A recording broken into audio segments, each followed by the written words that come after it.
versus Carolina Kowalkiewicz.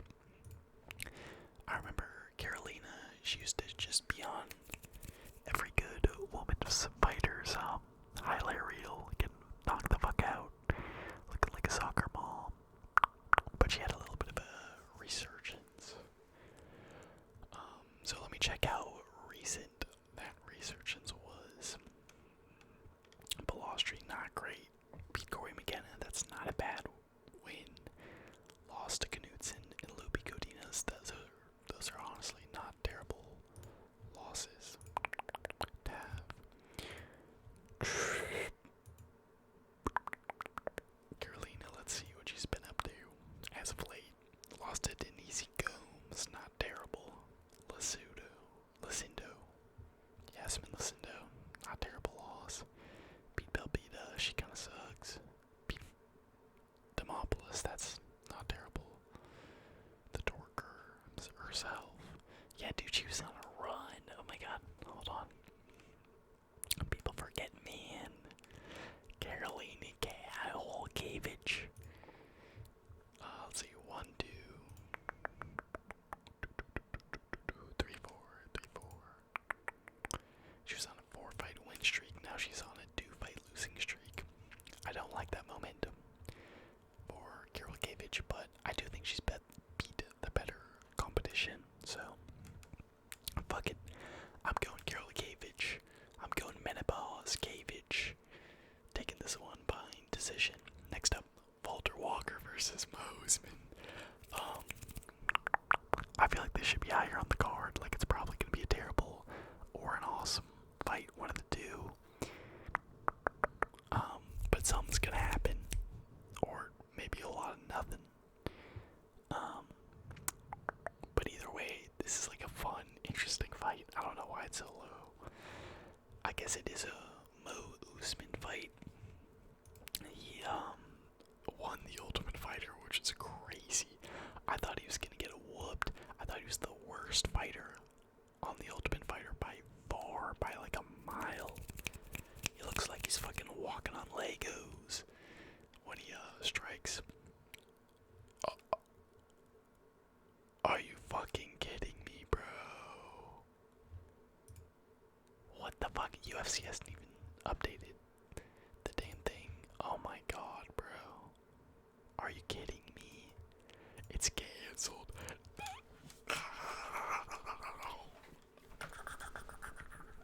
What the fuck will I do with my life without Walter Walker going against Muhammad Usman? Fuck, bro. I actually was looking forward to this fight. Damn, that fucking sucks, dude. When did he fight Mick Parkin? What the fuck? Okay, well, guess it doesn't matter. I would've gone Walter Walker. It is a weird matchup. Like, Walter's on a 3-fight heel-hook win streak. And he's going against Usman, like, kinda strange, but yeah. Probably would've gone Walker by sub, but that fucking sucks, dude, because this card is already... It's not bad, but not the strongest. Prelims at least. Next up, Luz Hoja going against Stickard. Stuart Nicoli.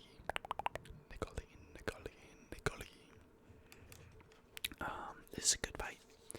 I think this is gonna be the random flyweight fight. That's a fucking banger on the prelims.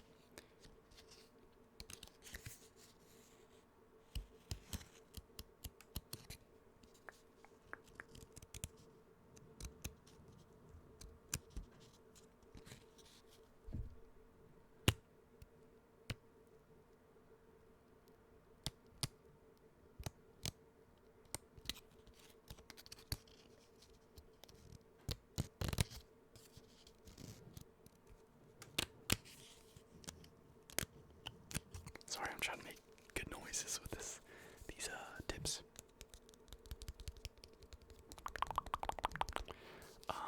Lucas Ocha, he looks like some sort of elven creature, like a goblin. But like a cool, chill goblin, like a baby goblin, you know? It's kinda hard to describe, but if you see his face, like, it's the ears. Honestly, it's the ears. But doesn't he look like some kind of like Elder Scrolls cute little fucking side character that helps you out, you know, and then just dips out. I don't know. He gives me magic vibes, but he's pretty good. Lost to, who'd he lose to? Someone decent. Clayton Carpenter, yeah, got subbed. Yeah, he did get out wrestled bad in that fight, but he was fucking Clayton on the feet, bro. No homo. He was landing good shots. He is tiny as fuck, but Stuart Nickel isn't, you know, Godzilla himself. Keep it a bug. Nickel, Victim, the classic all-timer, Jesus Aguilar, famous guillotine. He jumped that shit, fucking put him to sleep. No shame in that. Jesus Aguilar is good, bro. I'm telling y'all. Yeah, I think this is a close as fuck fight. The only thing that makes me nervous is Hoja got fucked up in the wrestling by Carpenter, and Nickel is primarily a wrestler. Doesn't do a whole lot else. Stand-up is kind of mid. I think Hoja will have the advantage on the feet. I think it's like a classic striker-grappler matchup. I think Hoja, decent jiu-jitsu. So, you know, he could fucking sub Nickel, you never know. But I am gonna go Nickel by 29-20 decision using his grappling and smudging Hoja up. I think he's gonna watch his last fight and be like, alright, clear game plan.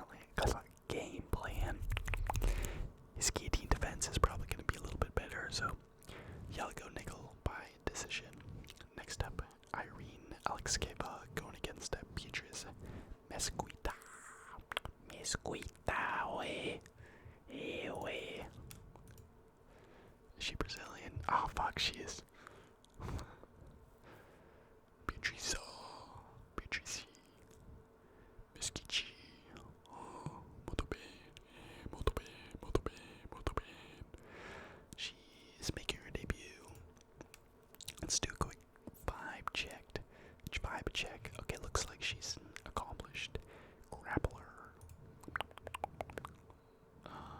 Abu Dhabi Pro World win. IBJJ 9 times a world champion. Okay. I'm going Beatrice Mesquita by sub. This is like a dope. She's 34. That's not great, but this is a total layup for Shawty.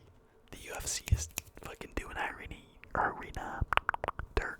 They're sending her in there to get sacrificed in Brazil.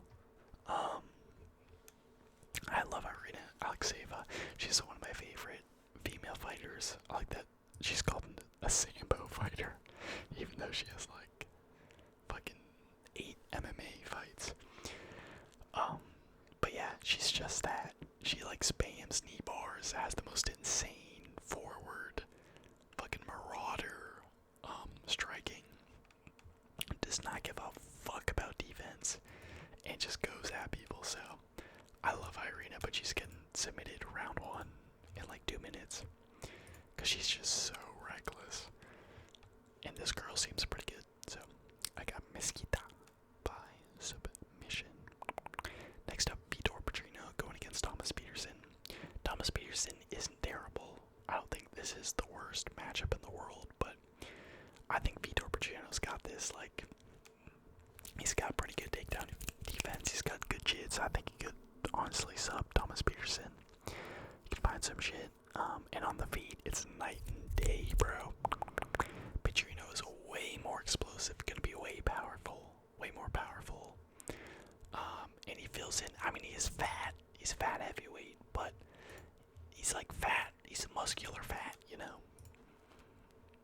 Let's see if they got a heavyweight picture of him. It's against Bukowskis. Yeah, look. Used to be jacked, and now he's got a little dub on him. Which I don't blame him. If you're gonna find it, look at his neck, bro. His neck is like almost as big as his head. That's crazy. But yeah, all that to say, he's a fucking explosive guy for heavyweight. Great left hook. He kind of just spams it all the time. Peterson is gonna get mocked. I think it's gonna be like, oh shit, this fucking fast, powerful ass Brazilian is right in front of me, trying to take my head off, and he's gonna panic shoot and maybe get subbed or hit with like an uppercut or something nasty. So I'm gonna go Vitor Trino round. Fucking round 1, knockout. He's pretty patient though. He's not the most like aggressive forward fighter, but I think he'll use that patience and find Peterson making a mistake, catching him. Vitor Trino, round 1, knockout. Next up, Javel Filho, going against Clayton.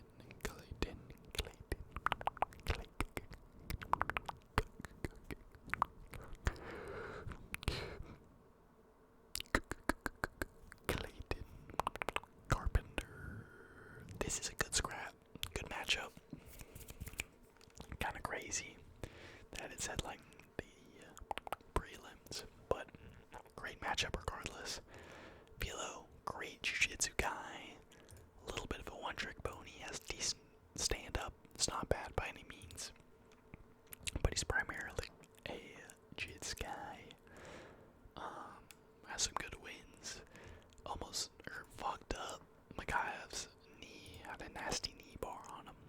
Clayton Carpenter does not move his head. Bit of a marauder. Yeah, just kind of one-dimensional on the feet, but very good grappling. Good wrestling. Decent jits. I'm honestly gonna go. Philo. I think it'll be a close fight. I'll go Philo by split decision.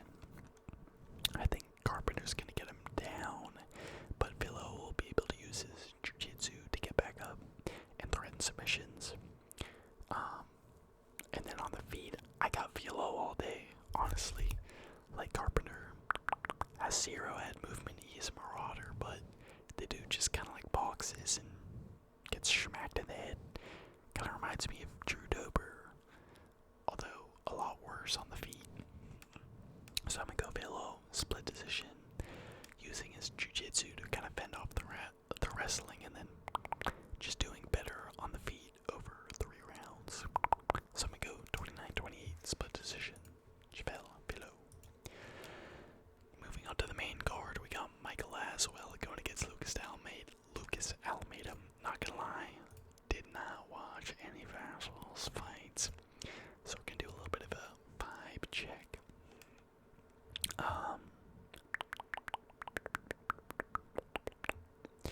Almeida is a guy who fucking, like, his chin, his cheeks, and I kinda knew him as a guy that just gets knocked the fuck out and has fun fights, but he's low-key been cooking up as of late, and been pretty dangerous on the feet as well.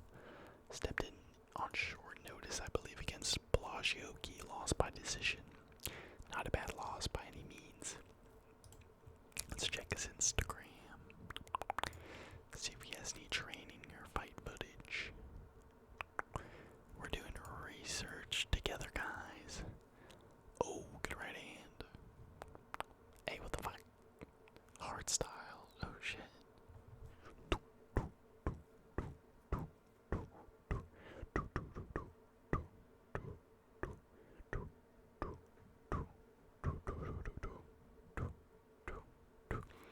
I think he beat Bogdan Grad. That looks like who that is. That's a pretty good win, honestly. This guy doesn't look bad. I might actually pick him. Low-key. Alright. Enough research. I don't know. Almeida's nasty, but I can't really trust his chin. I'm gonna go Aswell. First round knockout. Fuck it. Almeida's not bad on the feet, but yeah, like, dude's been knocked out too many times, man. Knocked out by Andre Fili instantly. Subbed by Pat Sabatini. I mean, these aren't bad losses. He fucked up Timothy Kwamba, which is a good win, because Timmy's kind of like a technical guy, and he got lit the fuck up by Almeida. Almeida dropped him like 12 times. But I'm gonna go Aswell. He looked sharp. I think he beat Bogdan Grad, so it's not a bad win. knockout. Next up, we got Khan Oakley going against Ricardo Ramos. This is a very weird fight to me, because Ricardo Ramos says he's 5'8", but I feel like he's like 5'11". The dude is pretty fucking tall for featherweight, and he's lengthy, rangy featherweight. Khan Oakley actually looked pretty good in his last fight. Got fucked up by my boy Marion Santos on the Contender Series final. But I thought he looked decent against Naimov. Just kind of got, out grappled. Was a step behind, but I thought he looked jacked. Kind of filled out his frame because he was a small featherweight. Striking didn't look terrible. Wrestling, okay. He didn't look that bad. But I think he's just too small, dude. Especially against a guy like Ricardo Ramos, who's got good jiu-jitsu and nasty striking. That being said, I don't think Ramos will be able to find that spinning elbow too easily on a guy that's way shorter than him. It's gonna be an awkward angle to downwards spinning elbow, So I'm gonna go Ramos by 29-28 decision, using his long range weapons, his jabs, his front kicks, probably keeping it on the feet, and using those calf kicks, getting it done by decision. Next up we got Renato Diniz going against Mario Pinto. This is actually a very good heavyweight fight. I'm pretty hyped for this one. Pinto, he's like a British kickboxer, I believe. And Diniz came from Glory, so he's a kickboxer as well. Good project by Deborah.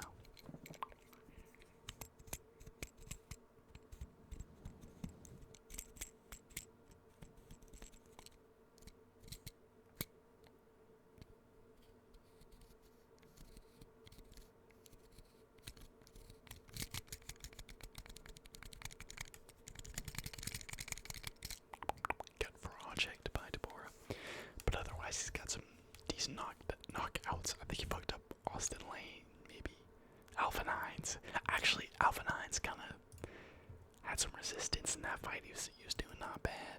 Beat Galen Williams. That's a good fight, or good win. Galen Williams is a underrated grappler.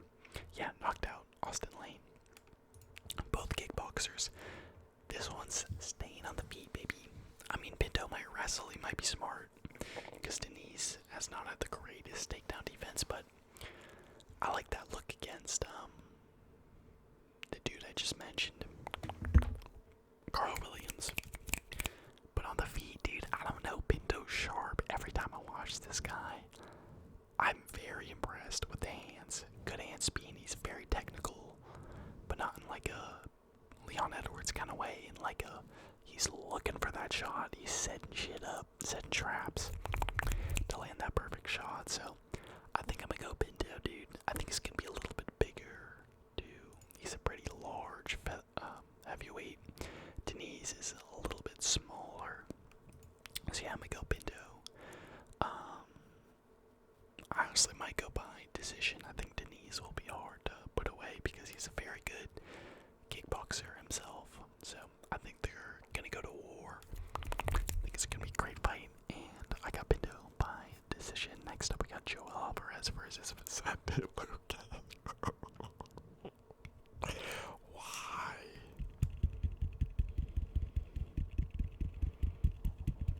Why, oh why was this the short notice replacement for fucking Santiago Ponzinibbio?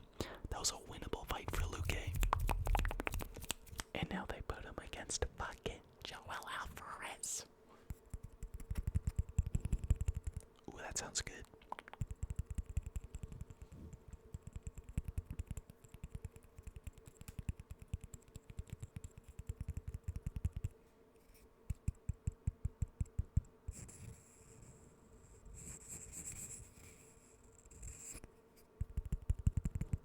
Let me know if y'all fuck with that tapping sound. Yeah, dude. I think Alvarez by finish. I think he could sub him. I think he could fuck him up on the feet. I love loves Luke. Luke is one of my favorite blockhead marauders of all time. But he's well past his prime. He's still not a bad fighter. I don't think he's washed. Like, I think he probably would have beat Ponzinibbio. But against Alvarez, dude. Come on, man. This guy's nasty, dude. Alvarez is a beast on the feet. And got a nasty guillotine. Great submission game. Super well-rounded. I think it's going to be a little tougher for him at welterweight. He might not have the same crack that he does at lightweight, but still, bro. I mean, he's just so sharp. He's got such long limbs, good kicks, good boxing. And Luke, the one thing he doesn't do is use, like, good footwork and move his head. He fucking bangs, and no ammo. And if he gets in range to box with you, he's got solid boxing and combos and such. Good calf kick, but Alvarez is just fucking sharp on the feet. Great submission game. I could see him getting him with a guillotine as Luke, like panic shoots, or just fucking dropping him with a straight right, or like a knee up the middle, fucking, because Luke likes his high guard. And I think Alvarez is gonna penetrate that shit. No, once again. Yeah, I'm going Joel Alvarez finish. I won't specify knockout or submission because I think equal chance of both. Fucked up, bro. Fucked up what they're doing to my boy in Brazil. Yeah, in Brazil too, bro. Fuck. Next up, Montel Jackson going against Davison Figueiredo. What the fuck is this fight, bro? This is one.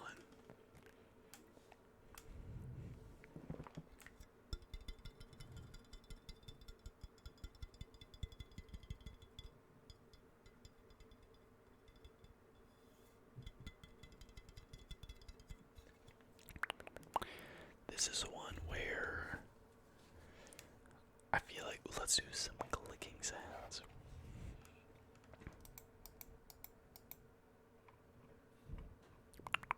I feel like both these guys were just like, oh, I want to fight on this Brazil card. Like they wanted Figgy in there, and then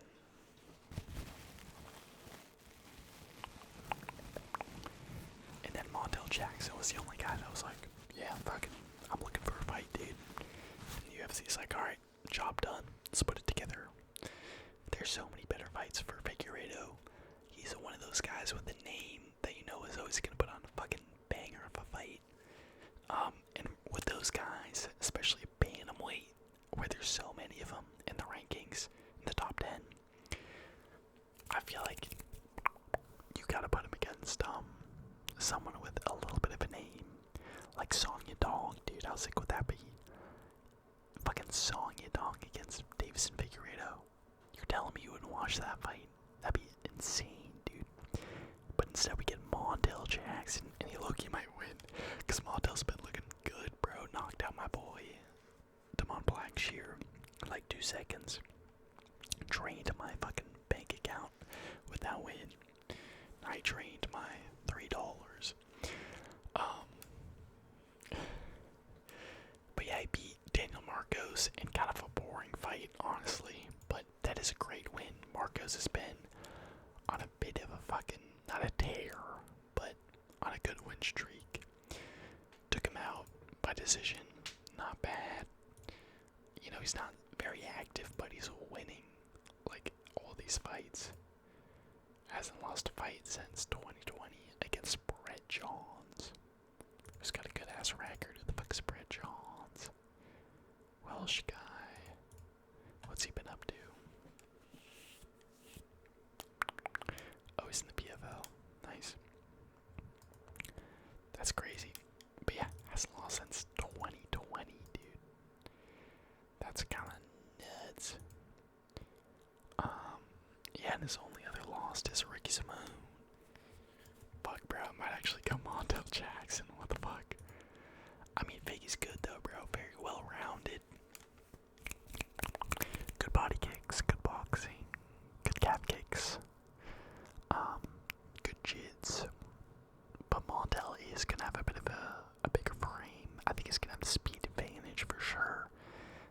Figueiredo's very fast. But I mean, Figueiredo's elite. He's got the lighter man skill. Kept it somewhat competitive with Peter Yan, who I think is the best he's ever looked right now. This is actually, the more I think about it, I thought initially, this was a kind of a layup fight for Figgy, but the more I think about it, like, Jackson's got very educated boxing, good fight IQ, a lot of range. What's the reach looking like in this fight? Yeah, 75 inches against 68, bro. That's gonna be tough for Figgy. I think I'm still gonna go Figgy by decision. I don't think either of these guys will finish each other. They're both pretty tough. But Figueiredo, he's definitely faced the better competition. Shit though, dude. I mean, it is Brazil too.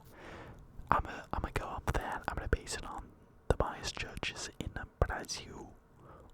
Chama, muito bem, Brazil. Yeah. I'll go Vicky. Robbery split decision. Cause it's all, dude. Like, I feel like Jackson this is a winnable fight for him, honestly, but I just can't go against Vicky with the resume he has, the level of fighters that he's fought, and who he's lost to. Oh my god, sorry about that. Like, Brandon Moreno, Peter Yan.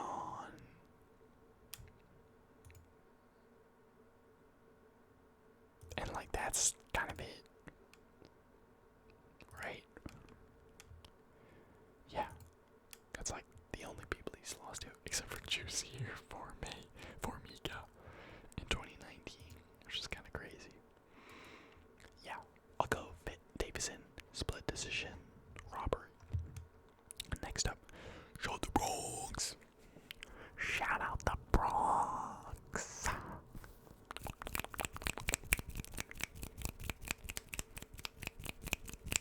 I want to thank my label. I want to thank my family. And lastly, I want to shout out the Bronx. Shout the Bronx. Not anymore though. Did y'all see that? Changed his name to the Predaphile, bro. Terrible. I mean, it's a good nickname. Like, that is kind of how he fights, you know?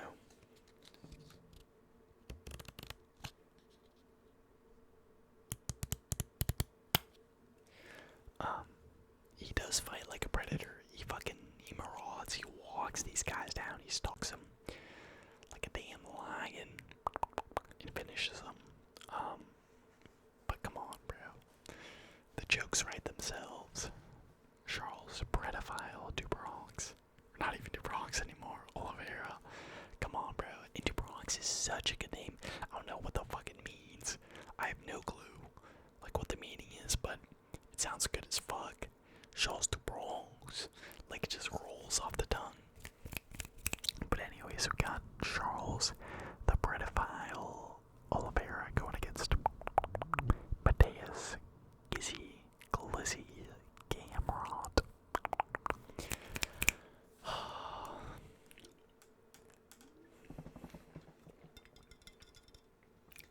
I need a sip of water for this one, dude. I was hesitant about the Fiziev matchup when it got announced because he should be fighting Max, bro. I don't know what the UFC is doing with Max. I don't want to see him against fucking Patty Pimblett. Fuck that shit. Max versus Charles 2 in 2025. Like, that's such a good fight, dude. That's an insanely good fight. But instead he was booked against Fiziev. But now that we lost that matchup, I kind of miss it, bro. Is that wrong? That I kind of miss that matchup now that we got Gamrot, who's probably best case scenario for like 3 weeks notice. Like, no one else is stepping up at lightweight. These lightweights are the new middleweights. If y'all remember, in like 2020, the top 10, top 5, especially in welterweight, sorry, not middleweights, welterweight, they were all, it was like the Twitter division. They're all tweeting shit, and none of them are fighting. Colby, Leon, Hamzat, like Usman was the only guy that was scrapping in that point in time. But now that's become lightweight. Like, these guys in the top 5 do not want to fucking fight. They all want a title shot. So, you know, considering that, this is a good matchup. And Gamrot's always in shape. The second someone pulls out of a fucking lightweight fight that has a name, Gamrot is running.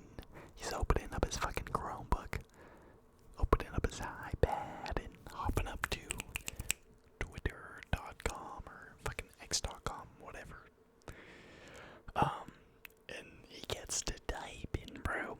He's like, please. I feel like he's the kind of guy that begs the UFC for big fights, and the UFC's like, yeah, but you're Gamrot, bro. You're just gonna shoot 200 single legs and not get a submission with any of your grappling prowess.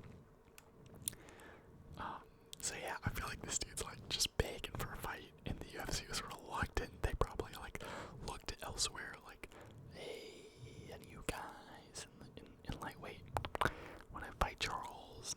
No. Okay, all right, Gamrot, fuck it, here you go, dude. And he was so hyped to get this shit. So Gamrot's one of those guys.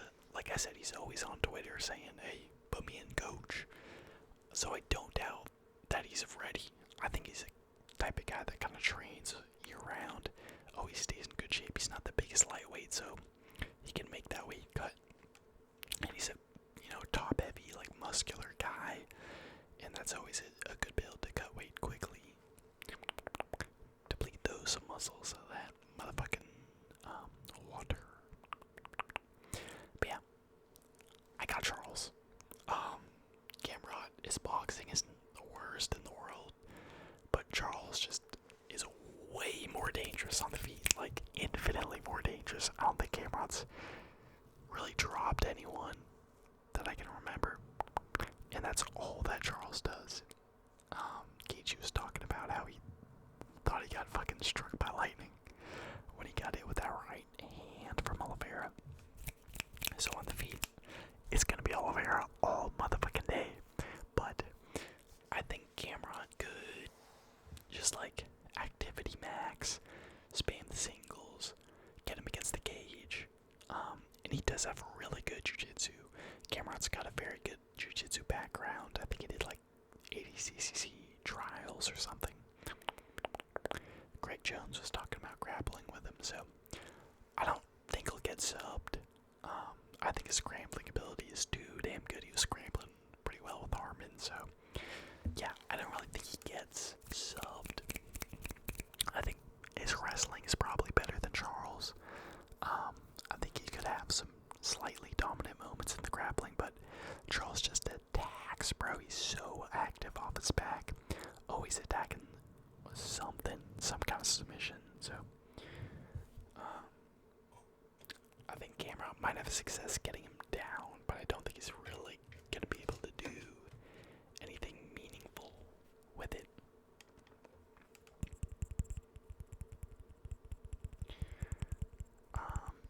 And yeah, so that's how we see the fight going. I see Gamrot having good positions, landing some takedowns, doing alright in the grappling, and then Charles separating, attacking some submission, and fucking him up on the feet, rocking Gamrot. Gamrot's shooting in, he's scrambling, and then Charles maybe goes for a sub, change positions, ends up in mount, and ground and pound, knocks out, or TKOs Gamrot, because Gamrot is fucking tough. Gotta give it to him. Yeah, I kind of would have preferred the Z fight, but not a bad replacement at all. I'm very excited for this fight. Should have been Max Holloway, but I'm gonna go round 2, Olivera TKO. The only other Gamrot's able to survive the early rounds, Charles may be cooked. Because he kind of puts everything he does, his submission attempts, his striking, like he goes full power with pretty much everything. And I feel like we haven't seen Olivera go past 3 rounds in a long time. And Gamrot's got an endless casting, so that is something that needs to be considered. But I think he's just too dangerous on the feet for a guy like Gamrot. And I think that's going to show. So yeah, Charles Olivera, round 2 knockout. That's the big okay card for a fight night. Not bad, but for a fight night in Brazil, where like half the fucking roster is Brazilian. There's so many good Brazilian fighters. And Charles and Davison are kind of just carrying the card. You know, like these prelims are ass. Especially without Walter Walker. I think there'll be fun fights. You know, a lot of these fights will probably end in sub or knockout, but just like 0 fucking name value on the prelims. And still called Olivera versus Viziev. Nice. Yeah, I'd give it like maybe like a 6 out of 10 because it is Charles. Like I don't know. I'm like not that excited, but then I remember like, oh shit, we're gonna get to see fucking Charles the Bronx, Charles the Pedophile fight. Like, you gotta be excited for that. Come on now, and Figueiredo. Yeah, those are my predictions and picks for UFC Fight Night. Olivera the Pedophile versus Gamrot. Glizzy Gamrot.